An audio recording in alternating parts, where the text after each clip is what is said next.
in racing. It's time to recap it.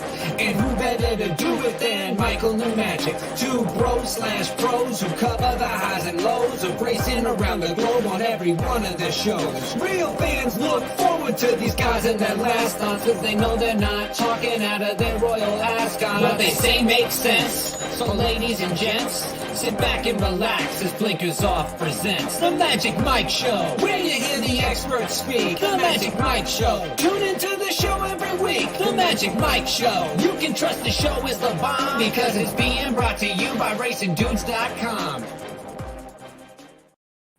What's up, everybody? I'm Magic. And I'm Mike. And this is The Magic Mike Show, episode 253. Mr. Samich, this is it's a gorgeous day out. So I don't even see it very well behind me, but it's about mid-60s, sunny, amazing, beautiful. That torrential downpour, that almost the hurricane-like weather that we had in Los Angeles yesterday is thankfully gone. I'm doing great. How are you doing? I'm doing good, man. I'm doing well. I'm a little frustrated with Gulfstream Park and their shitty job of not DQing Irad Ortiz that they've done the last couple of days. But other than that, I'm doing good, man. I'm going to jump right into the best thing I saw because Brady brought it up right here. So my wife makes fun of me because I keep every T-shirt ever. It's from the 1998 Arlington Park International Festival of Racing. Nice quality T-shirt they gave me that day. I found it in my closet and like in all my horse racing T-shirts. There's a bunch from Saratoga, a bunch of different Breeders' Cup ones, a couple of Belmont ones. Anyway, I felt it was appropriate to rock this nice little Arlington Park T-shirt today. So this is the best thing I saw. It was my old school horse racing T-shirt collection that I found that like my wife, obviously it's in one of those boxes and it was like with my old volleyball T-shirt and all these other stuff that like just they shouldn't be worn. But this one I found, I was like, I kind of have to rock this one. I don't really have too much of a choice. Oh, God, you're one of those people. My wife is the same way. It's like T-shirts from, like, I'm not joking, like middle school volleyball T-shirts, which, by the way, the fact that middle school volleyball T-shirts still fit my wife is a testament to just how fit she keeps herself normally when she's not, 7 months pregnant with our kid. But that she even now still looks really thin. It's crazy. Like, if you didn't see the big giant, like, head poking out, you'd think she was just normal.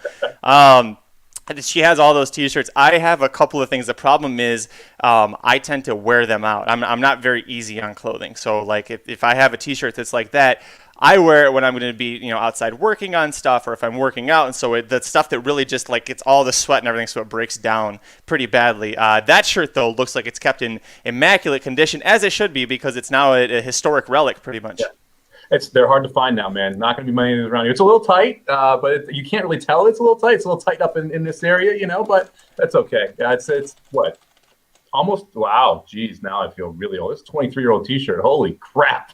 Wow. That just got weird in real time. Anyway, yeah, so this is from Arlington Park's Festival of Racing. Yeah, I have those T-shirts but I have specific ones that are just completely worn out. And those are the ones that this one luckily has been in a box for like 10 years. So it's not doing so bad. But yeah, it's kind of fun when you go through those old T-shirts that you find, because I probably own 5 or 10 T-shirts that I bought and probably 50 that I got for free somehow. And so it's fun to put the ones you got on for free, because like I have one from the San Diego Padres that I caught on the July 4th baseball game when we drove down there. And like you kind of come up with all these other things that you remember. You have memories around the T-shirts. It's not just the T-shirt that you got for free. It's how you got it and the memories around it. So this one is, this one of those races that my dad and I went to when I was in high school at Arlington Park. So it's fun to kind of pull this one out and remember the millions that we used to drive to and go to Arlington Park, one of the best tracks. And I love that place. It was a beautiful track, a great place to catch a race. If anyone has a chance to go before it is shut down, make sure you do it, man.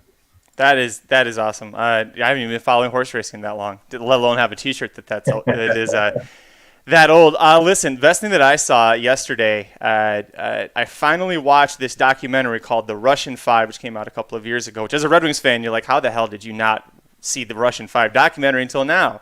But if you don't know, it's about the Detroit Red Wings and how they were the first NHL team to really welcome in Russian players and target Russian players in the late 80s, early 90s to build their teams and change hockey and kind of almost revolutionize how the game was played, starting like from the scouting level and how they had to smuggle these guys into the country and across state lines and like crazy stuff that went on. I mean, you could make a legitimate spy movie out of it. Because it was still happening during the Cold War. But anyways, finally watched the documentary, and it was reliving the glory days of the Red Wings from the early 90s, the mid 90s, and the late 90s. They got the Stanley Cups.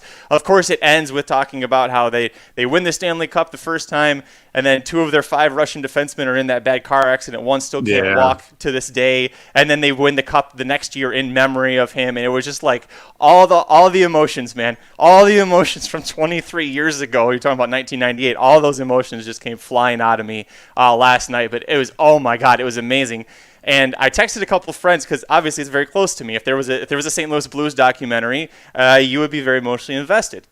And so I texted a couple other people that aren't such big Red Wings fans. I was like, did you see this? Like, was this really good? And I got big thumbs up from them. So that tells me that even if you're not a Red Wings fan, you can really enjoy this this documentary. They really, the Red Wings in that time, they revolutionized the NHL and everything from the bottom up. So it's a great documentary. If you're a big hockey fan, check it out. If you're a Red Wings fan, get a box of Kleenex. It's amazing. Yeah, I will check it out. I have not seen it. It sounds really cool. And those 5 players, I mean, I can remember them. I mean, Fedorov, Larionov, all those guys that were out there. I will probably get a box of tissues because I'll have to cry when Yzerman scores the goal against the Blues, which I'm sure is somewhere. They didn't. Wait, no, not that goal. They showed like one earlier in Yzerman's career, but it was just like a montage of him scoring goals. So it's not that goal. Don't worry. That literally was the most painful like sports moment of my childhood is when he scored from the blue line in double overtime. Game 7, we had Gretzky and Hall, and yeah, that was no fun. Anyway, that sounds like a very good documentary. It kind of sounds like some of the Cuban baseball players that came in the last 10 years or so when they were trying to sneak in and get into the U.S. So definitely we'll check it out. I love like the random obscure sports documentaries. They're always good. I mean, like, you know, they're usually, well, I should say they're usually good, but yeah, it always at least tells a story. And I love hockey, so that's an easy watch for me.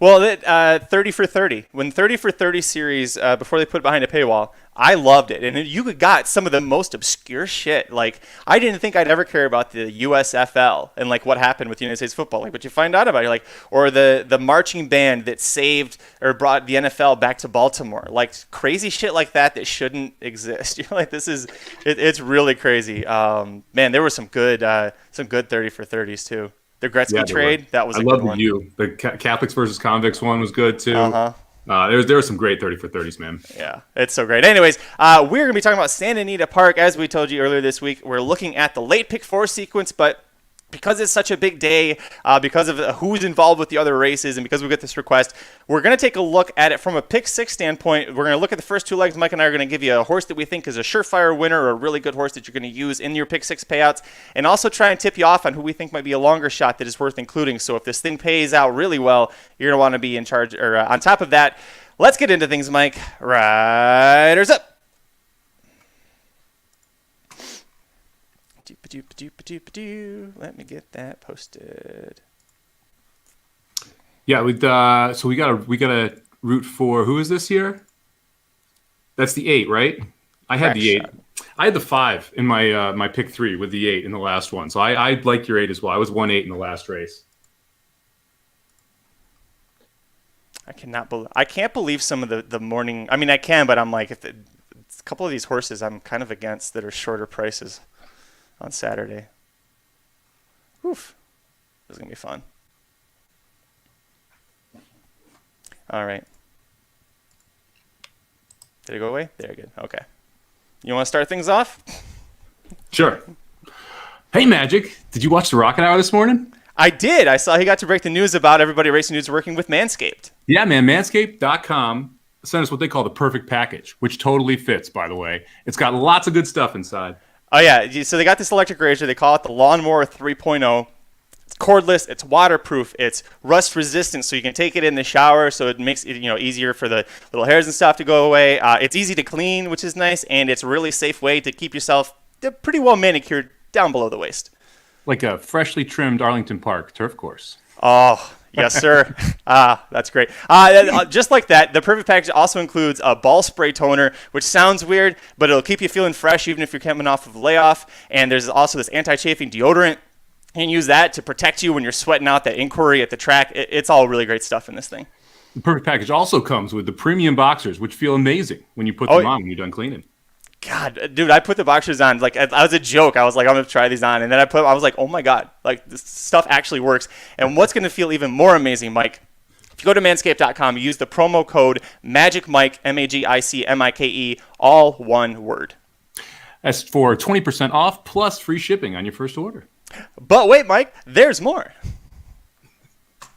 Oh, only for the Magic Mike Army. If you use the code Magic Mike and send us a screenshot of your order, we're going to let you pick a future episode. Well, we'll draw one person to let you pick a future episode of what track we're going to cover.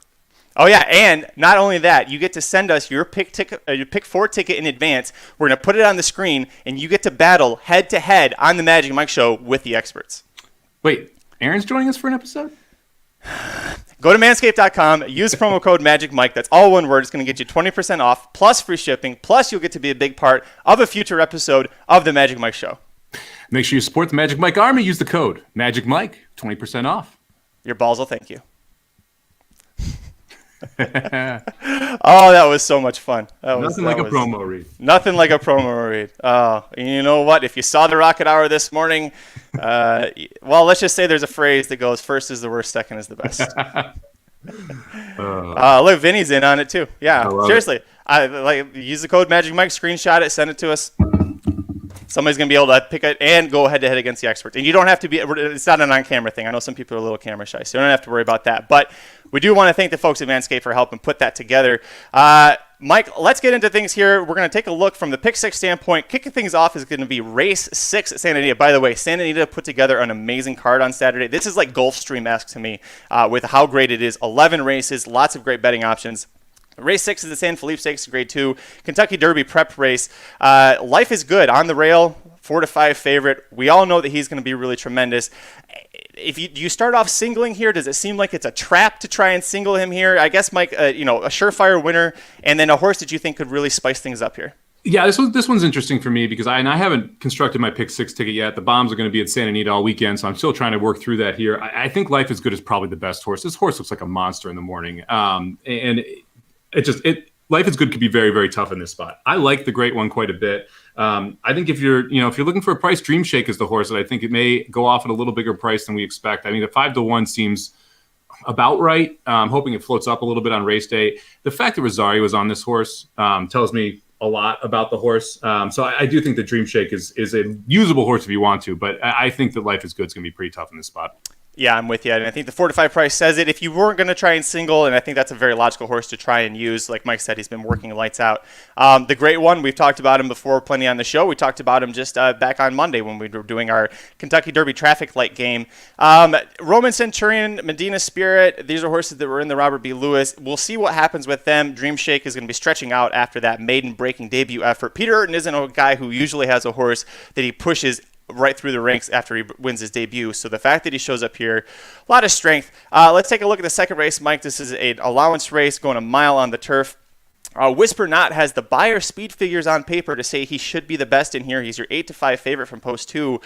I don't know how much of a surefire winner is here because I think a mile might just be a little bit too short for him. What do you think? Well, there's not much speed in here. I actually thought this was the best single in the sequence. I think this is the horse where I would consider it the most. I mean, you got probably the best horse with the most speed, with Flavian Pratt on the turf going a mile. I agree with you. A mile might be a touch too short, but that run 2 back where you run third behind Smooth Like Straight and Storm the Court's pretty impressive on paper. For me, I like the 2 horses as a pretty surefire winner here. Price-wise, I'm going to the 1 horse, Club Aspen. Horses only run on the turf 4 times. I actually think those are some of the better efforts over the turf. And I think that at 12-1, that's a legit shot there.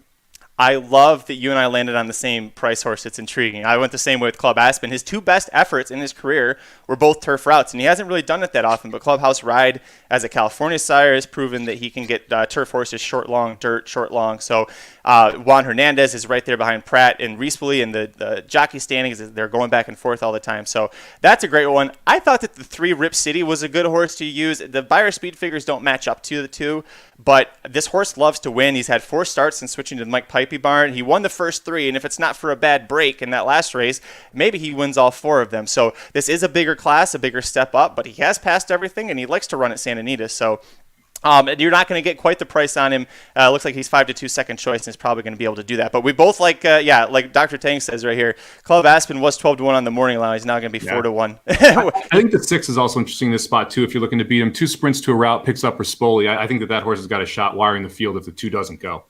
Boy, Tripoli is the horse you're talking about, and this is the horse that in the that last allowance race, he drove me nuts because he had a slow pace setup, and he just didn't really. He was kind of one pace, and I wrote a note. I was like, "This was a terrible effort. He needs to route." What happens? Well, they stretch him out, so I think that he's going to be a lot better suited here. So, if you're looking for another price play, you can go there with Tripoli. Mike, let's look at race 8 now. This is the Grade 2 $200,000 San Carlos Stakes. This kicks off the late pick 4 sequence. We'll be giving out our tickets for that one here. You got a field of 9 males, 4 and up, going 7 furlongs on the dirt. It's a very tricky distance here. Your 5-2 favorite is the 9 Tigre de Sluggo, was a Calbred who's favored in a graded stakes race. If you think that's odd, the second choice is also a Calbred. The number 6 Brickyard Ride at 3-1. Then you've got Extra Hope at 4-1. Storm the Court 5-1. They're still trying to figure out what the hell to do with him here. What the hell are you going to do here, Mike? Well, I'm going to actually change my ticket on the fly here. I was going to use the 9. I'm not going to use the 9. Screw the 9. We're chucking him out. He was the 4th horse in for me anyway. I'm going to go to the 2 horse on top. I'm going to go to Extra Hope. Look, this horse is cutting back. We often talk about at 7 furlongs, I like horses that are cutting back. That's exactly what Extra Hope is doing. Back-to-back graded stakes efforts. The 1-2 back was very good. The one last time out was against Take the 101, Kiss Today, Goodbye, and Idle. A couple of those horses we're going to be talking about in the big stakes here toward the end of this pick 4. So facing better. Now we're cutting back in distance. First off the layoff, 32% for Papa Mandela. Oh, and by the way, Magic's favorite angle. 3 furlong bullet workout to get ready for this race. I think that the 2 is going to come out firing. I'm going to take Extra Hope on top. I've got one other must-use in this spot. I'm going to go to the 7 horse at 10-1 Exalted. Mike Smith takes the mount up. He's only ridden for the Urton Barn 3 times. This is the horse, to me, that just seems to be stepping up and improving every single time. I realize it's a big class jump. It is. This is a huge class jump. Mm-hmm. But Urton doesn't do that a lot. You actually mentioned that earlier in the show already. And this is one of those horses where I think fits the level. I love the fact that Mike Smith stays aboard. Notice that it lost in a doll first time out, running a 90 buyer. It's got talent. I mean, I think Exalted has the talent to be there. Exalted just needs to put everything together. 3rd off the bench, 2nd time going 7 furlongs, able to win last time. Urton's showing a ton of face. Smith staying aboard. Give me the 2 and 7 is my 2 most used here. Mike, do you know which horse, is a famous sire, owns the 7 furlong dirt track record at Santa Anita Park? Twirling Candy. Damn right it is, and that's why Exalted is my top pick in this race as well. I did this without the morning line. Did you really know that, or did you just guess it correctly? I know you well enough that I went to the 7 sire. Oh, shit, I've become that readable. Okay, well, you also almost stole one of my stats here. You talked about Mike Smith only rode for this barn 3 times. It's this horse. Mike Smith only rides for Peter Urton when it is this horse, and this is a horse that when he debuted, yeah, he lost to Nadal. I was hearing a lot of hype about this horse. Peter Urton was very excited about this horse, kind of late in the 3-year-old, early in the 4-year-old season. Was hoping that you see some progression there, and you see that he ends up missing it until he comes back in December, the day after the Malibu Stakes, and then he loses to Mastering, who's a very good Bob Baffert horse for like a middle distance. Was actually nominated the Big Cap, didn't end up going that. He's going to be in race 2 earlier on the card, so you can watch that. And then he comes back and he gets that nice 7 furlong win. Last out, I love you here with Exalted. I'm not with you on Extra Hope. This is, by the way, I thought this was a very tough sequence. This pick 4 sequence, one of the toughest Sandy's had in a long time. You mentioned the Mandela angle, 32% off of that kind of a layoff and that 3 furlong work. This horse is going to need every chance for those things to help him, because his 2 previous efforts off the bench against weaker competition were terrible. And that's my one concern with Extra Hope, is that he doesn't run well off the layoffs. Now, Mandela seems to be trying things here to get him to fire. So if you do like him, he's got 3 of his 4 career wins have been at Santa Anita on the dirt. So that's a good angle going for him. I just can't get past that fact that this horse specifically doesn't run well after a layoff. Yeah, I mean, I hear you. I'm going to trust Papa Mandela here. I mean, just because the stats are 32% and he's bringing this horse back in a grade 2. Makes me feel like he believes there were excuses in both those races. One of them was on the turf. Didn't like the turf at all. So you kind of draw a line through that one. The other one, it says, it was pinched early, 4 wide. The running lines say there's excuses, and the turf is a definite excuse. So I'm going to hope that this horse fires back. I do like the 7 quite a bit. The other horse that I end up using here, this is one of those ones that, again, way off the layup. I'm going to go with the 3, Major Cabbie. Look, again, this is one of those where when Pratt and Miller get together, it usually turns out pretty well, 37%. I trust that Peter Miller can get this horse ready. I think it's interesting that this is where the horse shows up. Running in the Grade 1 Clark against Tom Zatat tells you that this horse has the talent to be able to run against this field. I think that the 7 furlongs, again, is a good distance. It's a nice tune-up. I'd be a little more concerned if we started out 1 1/8 off this long layoff. But Miller's 12%, not his best, but not his worst. We've got 2 bullet workouts, both of them out of the gate. And like I said, you get Pratt aboard. I like the 8-1 price. And my main thing here is I don't like the 6 at all. And the 9 horse was a defensive use when I started this. I'm going to end up adding a horse in the last that I like at a price kick the 9 off the ticket here. So I'm against the 6 and the 9. I'm hoping that we can get something done. And that people bet that Cal Cup Sprint. And that's people look at that race and they say that's a race I need to play back. That race was at 6 furlongs. The 6 was quitting pretty bad. The 6 doesn't want anything to do with 7 furlongs. The 9 horse was running on, but what else did it beat? I mean, so for me, I'm going to take some more experienced horses that I think are a little bit better. Go 2, 3, 7. Hopefully we can get out of this leg. So I'll agree with you that I'm passing on Tigre de Sluggo. He is. It's interesting that he shows up here because he's still eligible for a non-winners of 2 other than Open Company race, but he did beat Open Company allowance at Del Mar last November, so you know that he can step up from the Calbred ranks. He always leaves himself too much to do, which is why that Cal Cup Sprint effort I think looks a lot better than it really is. What do we say about Calbreds? Most of them, they're not very good. They're not very fast. What happens? He was in an 11-horse field. 9 of them just after 5 furlongs completely quit, and then you had Brickyard Ride who went gate to wire. You weren't going to catch him. So I'm very much against him here. It is a little interesting that Rosario keeps riding here, but I am going to take a stand against him. I did use the 6 Brickyard Ride, and I hear you on the distance questions. I almost didn't use him and almost used Extra Hope instead of it, but I don't think there's a ton of speed here, and I think that this horse is going to go fast. Extra Hope does have a good early turn of foot, but this is a horse that does 21-3, 21-2, and gets the job done. Can he do that over 7 furlongs? We don't know, but Clubhouse Ride can throw horses that can get that long, so I'm willing to take a shot. He's 4 for 5 on the Santa Anita dirt, and I'm really hoping that even if 7 furlongs is a stretch for him, which it very well might be, I hope maybe he just gets 4 lengths ahead of everybody, and then they just can't get him. So I'm going to take a small shot with him, but I understand your hesitation here. Yeah, I mean, maybe he can get the distance. I mean, but it's a big maybe. It's a big maybe, and like that last race was to me was a step up that I just didn't see coming. And so maybe I'm also don't fully believe that he is as good as that race is. Like I think that you have a issue with possibly a bounce here. You have 2 races where he's running 90 before. The buyers after that were 86 and 73. Mm-hmm. So I'm a little concerned that running that big of a race, stretching out an additional furlong, that's a lot to ask for this horse in my mind, especially when I think the horse is going to go off the favorite. And I think the 9 and the 6 are going to be your 2 shortest prices. I think there's a good chance to play against them. I agree with you. And just to touch on the 3, I did also use the 3 major cabbie, Peter Miller, Flavian Pratt. Mike said all the angles. I'm not going to reiterate over the top of him. Let's move on to the second leg of the late pick 4 sequence at Santa Anita Park on Saturday, March 6th. Boy, I can't believe we're already to March 6th. Race 9, this is the Grade 1 $400,000 Frankie Kilroe Mile Stakes. Mike, field of 10 males 4 and up, and I swear this is the best race on the entire card.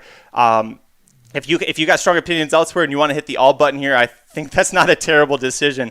This is a wide open field. I think you could pick prices. You can take short ones. We've got old friends like Flying Scotsman, Flavius, Costa Creed, Social Paranoia, my friend Smooth Like Straight. They're all showing up. What are you doing on top here? This is like a house party from last year, man. Everybody's back in the building. It's pretty crazy, man. I'm gonna go to a horse that I have played before, that I will play again, and I think is best at a mile. And keeps not running a mile for some reason. Give me the 3 horse, Social Paranoia on top. I like the 8-1 price, but more so, I like the fact that Pletcher's shipping this horse out there. I talk all the time. I'll take East Coast horses over West Coast horses. And on the turf, you're going to see that as a theme throughout this specific race with me. It means I'm not using the 1 or the 2, which I'm a little concerned about because those are 2 very good horses. But the 3 horse, Social Paranoia, you look at his mile efforts.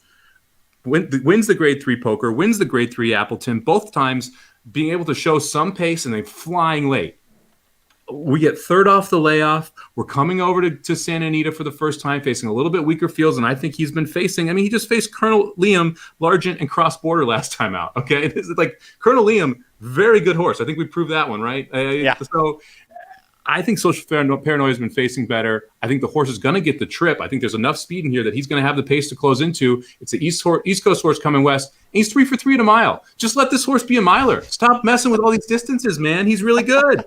Dude, I totally agree with you. I didn't make him my top pick, but I think you've got to use Social Paranoia. This is a horse that in the Pegasus World Cup turf, we were trying to be cute and we were like, oh, there's so much value. We can get prices here and the damn favorite wins. But There were 3 Todd Pletcher horses. They hit the top 3. Social Paranoia was the one that I didn't use, and I said it's because a mile and 3/16 is too long. This horse is a miler, like you said. You have to use him here. You absolutely have to use Social Paranoia here. Yep, I couldn't agree more. And I think it's interesting too. This is, man, there are so much freaking Lasix, no Lasix, who knows who's what here, there. Like each race, you got to pay attention to who did what did or did not run on Lasix, how they did with it, what races you're allowed to, what you aren't. This race specifically, there are no Lasix. So no Lasix here. So you got to pay attention to when these horses have run without Lasix. The 2-horse Hit the Road ran very well last time out. I'm not going to use that horse, but we'll get to that later. The 3-horse Social Paranoia last time out, no Lasix, was able to run well. So that to me is not a concern with the 3-horse. Second horse for me, I'm going to go to the 9-horse Ride a Comet, who also ran very well last time out without Lasix. Was able to beat Casa Creed and a host of other competitors over the Gulfstream Park turf course and the Grade 3 Tropical Turf. Again, to me, this is one of those horses where it's an East Coast horse coming west. And I like the fact that Ride a Comet has had success in California before, was able to win the Del Mar Derby, which is a grade 2 out here, before taking a nice layoff. We're getting back into form, and I love the progression in the last 3 races for this horse. Runs twice at Woodbine, goes 93, goes up to a 95, wins the grade 3 Tropical Turf with a 101. Now we're getting 4th off a layoff. I like the confidence they're showing shipping this horse across the country. To me, all systems go on the 9-horse as well. So I'm gonna use 2 horses in my must use, the 3 and the 9. I'm with you on the 9. So Mike went 3 deep, and we agree together on all 3. I used an extra one, so we can get that out of the way. I'm with you on Ride a Comet. This horse, since he missed 2 years, has been unbelievable. This was a horse that is not a sprinter who was winning 6 furlong, 7 furlong races. He beat Pink Lloyd at Woodbine going 6 furlongs. That's like beating Jason Service in a $5,000 claimer at Gulfstream Park. Like, it just doesn't happen. So this horse has tremendous ability. He won the Tropical Turf, so he showed that he could take his new game away from Woodbine and succeed. I love that Drayden's taking the mount. I think he's a great fit here as well, as we saw in the Del Mar Derby almost 3 years ago. Wow. Yeah. Crazy, right? Yeah, that is crazy. So we like that horse. The other one that we use is one of my 2 must-uses. That's the 6 Flavius with Flavia Pratt hopping aboard. I think this is a perfect fitting. We saw what happened when Chad Brown brought horses out here for the Malibu Stakes Day. Flavia Pratt was riding really well, got Counterparty Risk I think it was Counterparty Risk who got the win. He got a win on one of the stakes races, did really well. I think that he's going to fit this horse. It is much different than the last horse Pratt rode for Brown, which was more of a front runner. This horse likes to come from behind. Pratt knows what the hell he's doing on this turf course. It's a Son of War front who's lightly raced. He's making his return off of a long layoff. Concern, Mike, and partially the reason why I think neither of us used the 5, his stablemate, Spirit Animal, Chad Brown, really, really cold. So you really got to, I mean, it's nice that he's facing California horses that you tend to believe are not nearly as strong as what he would face east. Yeah, I didn't use the 5 just because I think it's a step slow. And I think that the 3 and the 9 are really good horses. I'm scared of the 6. That's why I'm using the 6. In that last race even was a huge effort. Breaking from the 11 hole at a mile and a 16th at Del Mar and being able to run second and even have the lead late in that race, that's a monster effort from the 6. So that's why I felt like you almost had to put that horse in there, right? So I kind of ended up 3 deep here, but to me, I'm sure some people are gonna want to use the 5-horse Spirit Animal. I'm sure people are gonna want to use the Inside 2, who are the best California turf horses. But the 3 and the 9 coming out here, I think, are just dominant horses right now. They're the 2 that I want to be a part of, and I just don't want the Chad Brown, Flavian Pratt horse to be the one that knocks me out of this puppy. Dennis asked a question. Dennis, I was looking it up for you. He asked the last time that Bill Mott sent a horse out here for wasn't Breeders' Cup was April 8th, 2017. Yep. He sent Harmonize out here, and she was 4th in the Royal Heroine. So to that point, what Dennis was talking about with Casa Creed, was a horse that you like to use a lot, and I love to play against. Not using him here, but I think, Mike, for me, I think that I'm not using Casa Creed. I just don't think he's fast enough to keep up early with Smooth Like Straight, who is my other must-use, and I don't think that he's got a strong enough turn of foot to beat horses like Ride a Comet, Flavius when they come flying.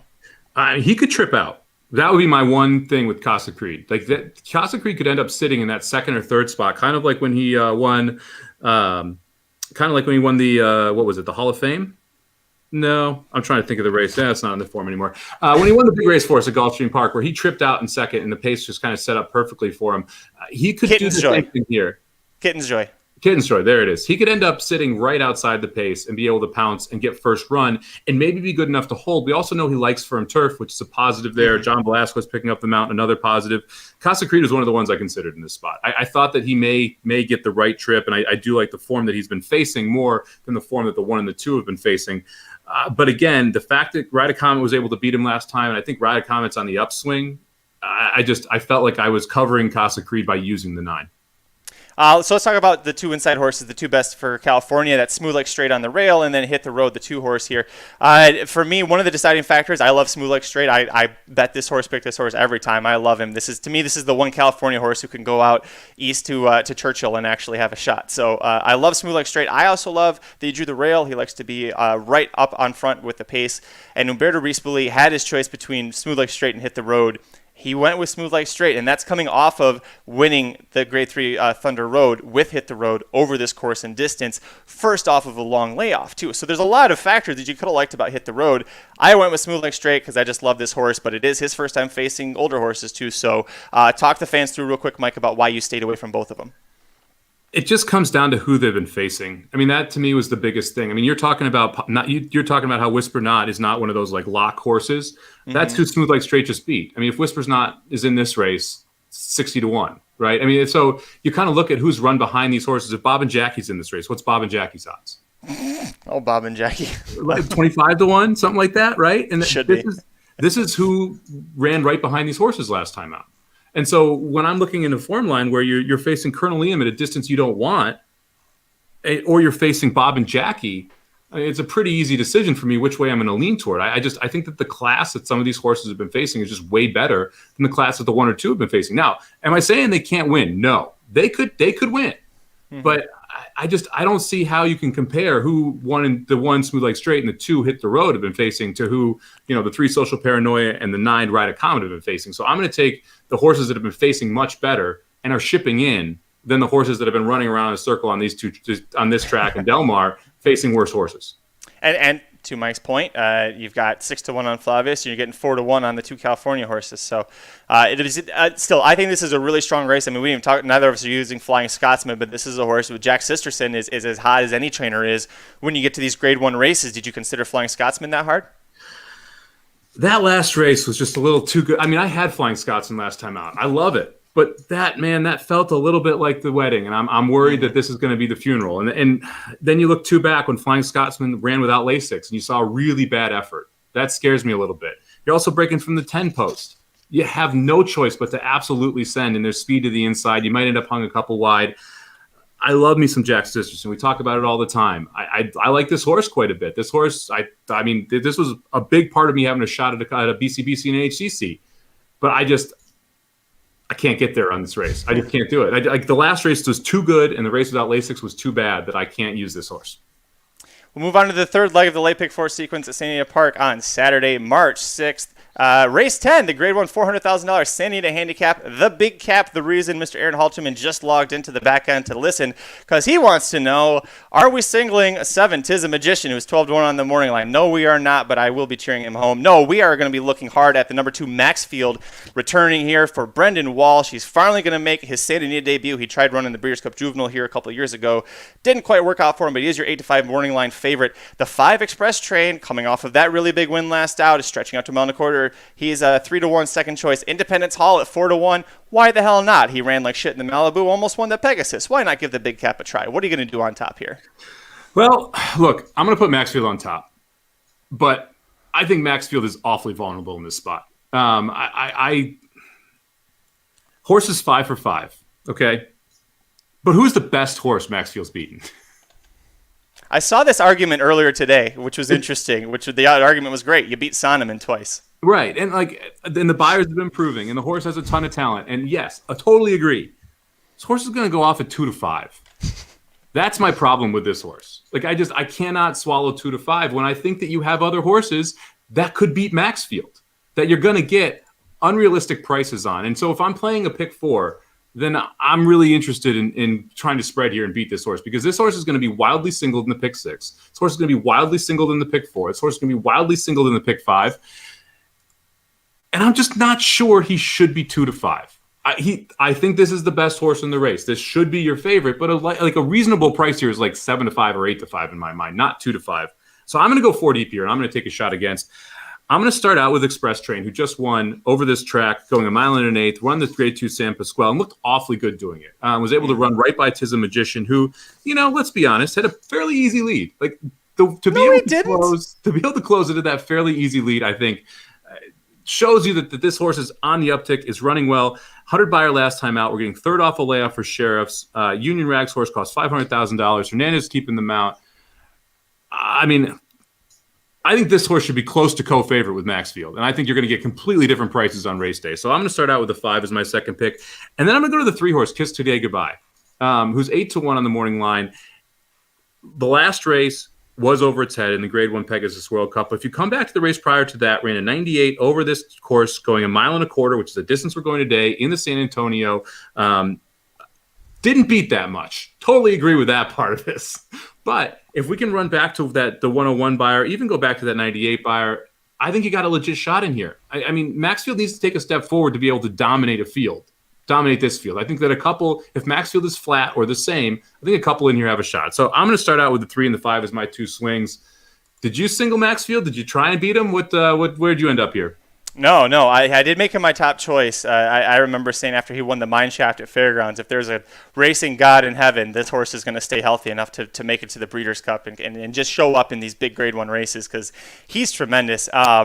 Dennis real quick, Dennis in the comment section was saying if this horse was so good, why isn't he going to Dubai? Well, they have to keep this horse constantly wrapped in bubble wrap. And we talked about it before on Magic Mike Show, but the problem with Dubai this year is that there are so many travel restrictions. You saw what happened with the Saudi Cup horses and the jockeys and the humans that go there. If Maxfield needs certain people to be with him to watch over him and care for him, you can't trust that you can send them with him, and then you don't have a shot at success. I understand why they did it. There's also Godolphin is going after that. Was it $1 million bonus if he wins all 4 of the big races in California this year? So that's another reason to try and send him out here.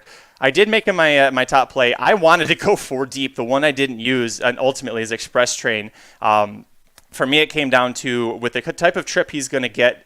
I see him and Maxfield having a similar kind of a running style and what they're going to do to try and attack here, where they don't have to be way far off. They can sit and stalk and pounce when they need. I think that Maxfield is better than Express Train in that sense, and that if they hook up, I think Maxfield beats him. Does Express Train hit the board? I think he's got an absolutely strong shot to do it, but I don't think he can win. I did use Tiz Magician, and I really struggled with this one because there's the part of me, Mike, that's like, obviously I own him, I love him. If you've seen 2 minutes of the show, you know that. But I was like, I struggled to really look at this objectively. I don't see anyone who's going to be able to push him, and I strongly disagree that he had an easy lead in the San Pasquale because he had that $16,000 claimer named Zestful pushing him and harassing him and just like keeping enough pressure on him to where he never had an easy lead, was able to just kind of lope around and get comfortable. His only way that he wins is if he gets far enough and they're not able to catch him and he gets brave up front. That's a big if. But I'm willing to take a shot because he's 12-1, and again, we're looking for prices. Maxfield's 8-5. So I did use him. I also used Idol, and I'm a little surprised that he didn't make your ticket here. You did use Tiz Magician, though, so I'm sorry. I'll back up, and I will let you talk about Tiz Magician before we talk about Idol. I'm a homer. He's Lone Speed. Let's go.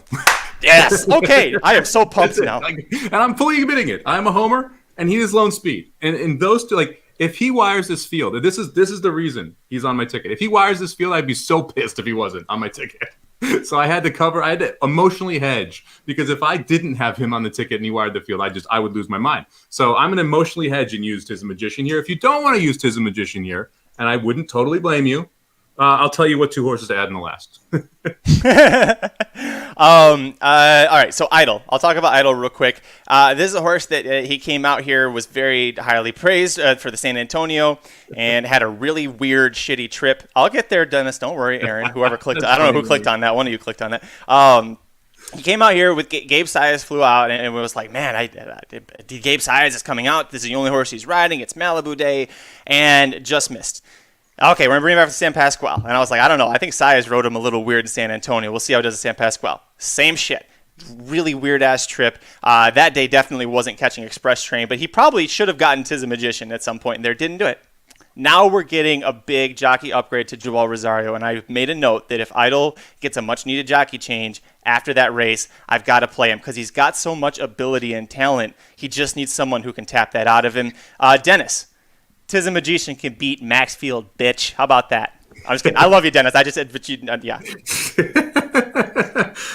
Honestly, man, your Idol argument's pretty solid. I'll give you that. I mean, I maybe I should not be using Kiss Today Goodbye, and I should use Idol. Although, man, no, I'm sticking with Kiss Today Goodbye. I'm gonna stay here. I will see what ends up happening, but I agree with you. Idol as a 4-year-old taking a step forward. Although Baltus starting this horse in Churchill also kind of gives a head scratch to me because he's especially with Calvin Wynn being the owner. That's usually a California connection. So him starting at Churchill is interesting. Maybe they were specifically planning to do a ship and win for that grade 2 or something. I don't know, but yeah, for me. Idol does have a ton of talent. That's a horse I think is usable here too. The real thing is I think you can beat Maxfield in this spot. I think you should try and beat Maxfield in this spot, even though it's both of our top pick.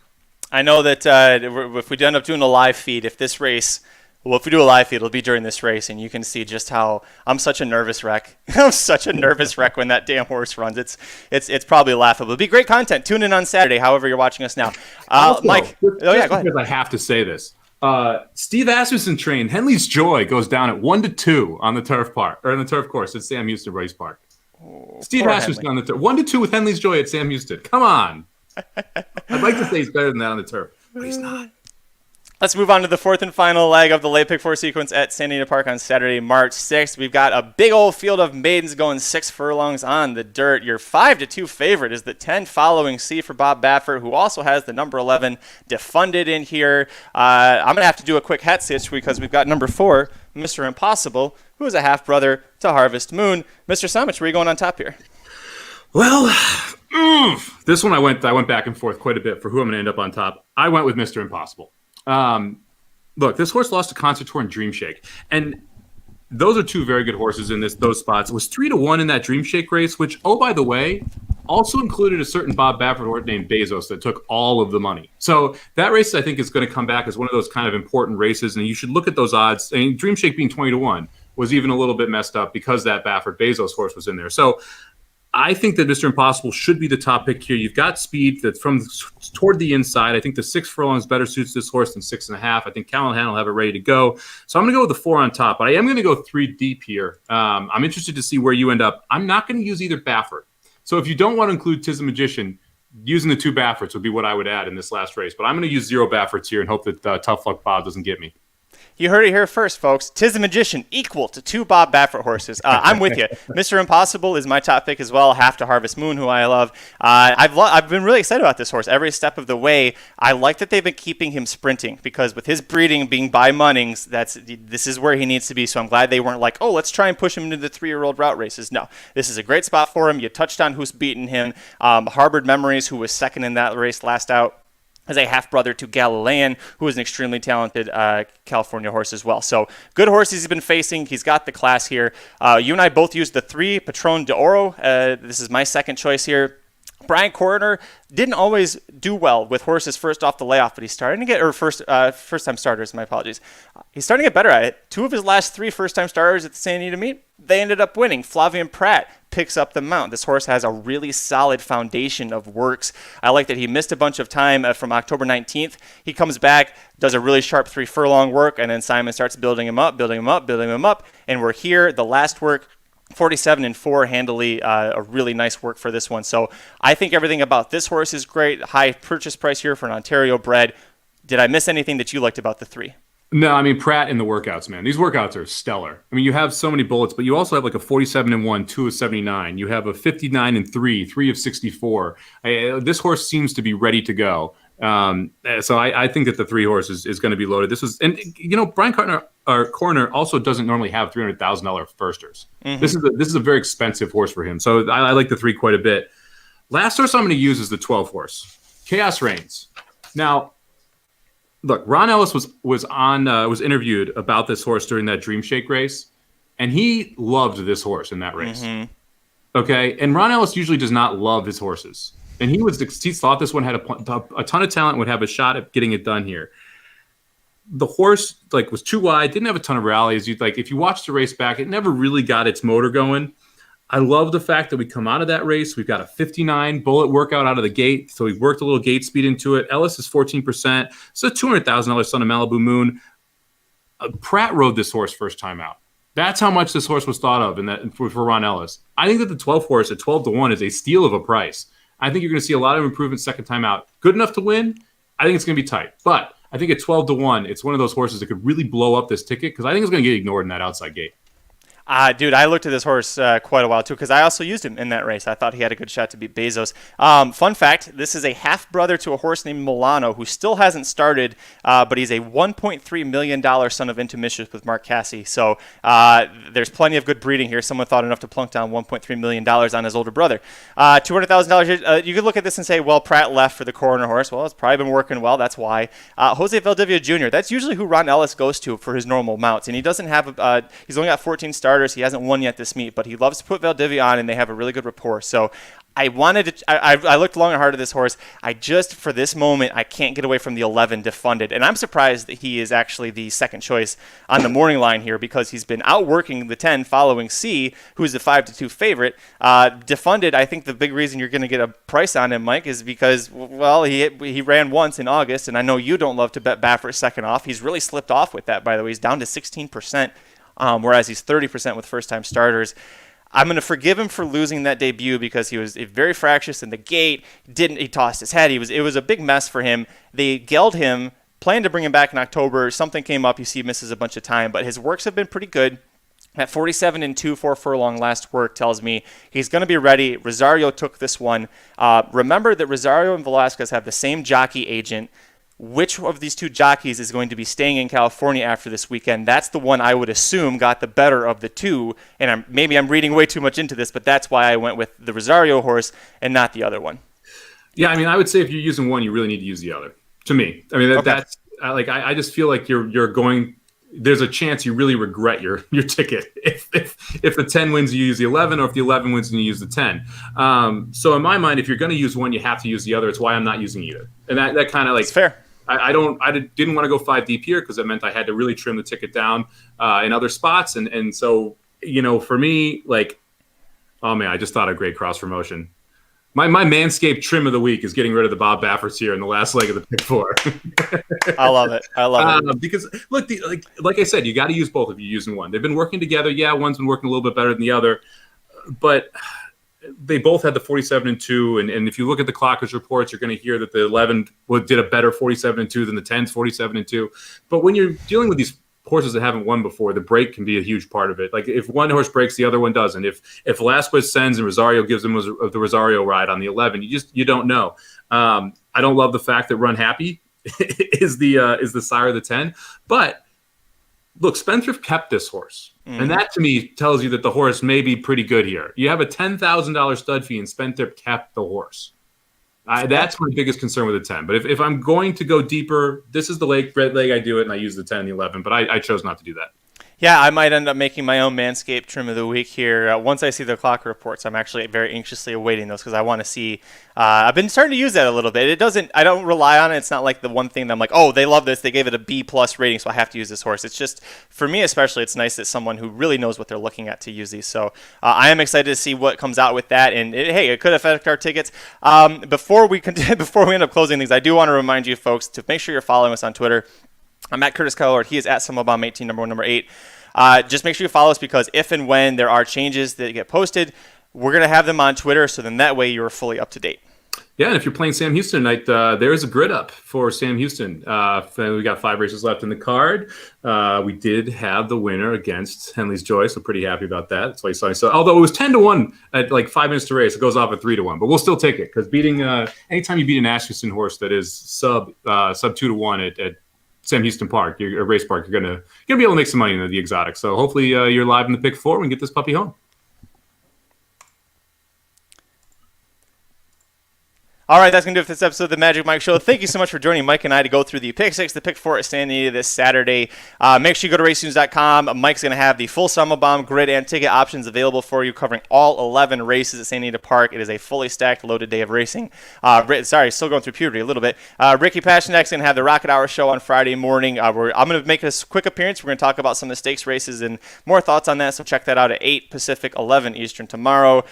If you're watching or you're listening, this is why you got to watch, because we're going to put the tickets right down below. I'll go ahead and give out my 50-cent ticket for the Pick 4. 367-1369, 267-3411. That's $54. Mr. Samich. I want to play a $54 ticket as well. I'll go 237 with 369 with 2357 with 3412. $54 for 50 cents. Boom, look at that, matching $54 tickets. Like I said earlier, make sure you're following us on Twitter just so that when scratches are posted, you can see all the changes in the final tickets we're going to put through. Over at racingnews.com, we have full previews for the 3 Kentucky Derby preps for this weekend, which includes the San Felipe Stakes. You can see what Aaron thinks of that. There's also the 3 preps for the Kentucky Oaks. 2 of them are live now. 1 will be live tomorrow because the Santa Isabel is on Sunday. Plus, we have previews for other races around the country, premium products to take care of you. Blinkers Off will be live later today. They're going to go through all the Kentucky Derby action as well, so make sure you tune into them. Thank everybody so much for listening and joining and playing along. We'll see you back here on Monday. Make sure you go to manscaped.com, use the promo code MAGICMIKE. You get 20% off your first order, plus free shipping and the chance to come on, do a ticket, pick the track that we're going to do for the Magic Mike Show. Mr. Samich, any parting words? No, let's have a weekend, man. Let's have a weekend. I'm Magic. And I'm Mike. Good luck. The Magic Mike Show, where you hear the experts speak. The Magic Mike Show, tune into the show every week. The Magic Mike Show, you can trust the show is the bomb because it's being brought to you by RacingDudes.com.